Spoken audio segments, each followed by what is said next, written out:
The Man with the Golden Earrings. It may be that I dreamed this.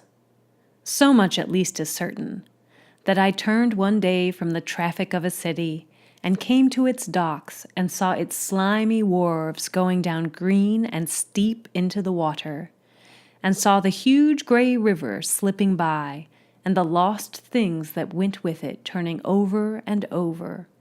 And I thought of the nations and unpitying time, and saw and marveled at the queenly ships come newly from the sea.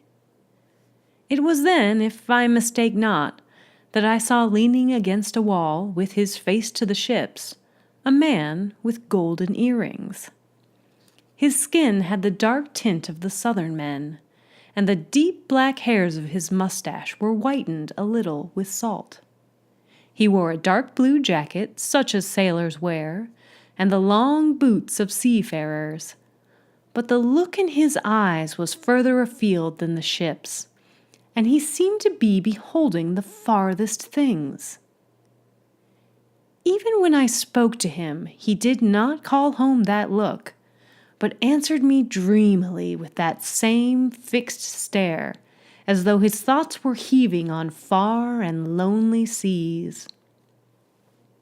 I asked him what ship he had come by, for there were many there. The sailing ships were there with their sails all furled in their masts, straight and still like a wintry forest. The steamers were there, and the great liners, puffing up idle smoke into the twilight. He answered that he had come by none of them. I asked him what line he worked on, for clearly he was a sailor. I mentioned the well-known lines, but he did not know them. Then I asked him where he worked and what he was. And he said, "I work in the Sargasso Sea, and I am the last of the pirates, the last left alive." And I shook him by the hand, and I do not know how many times I said, "We feared you were dead. We feared you were dead."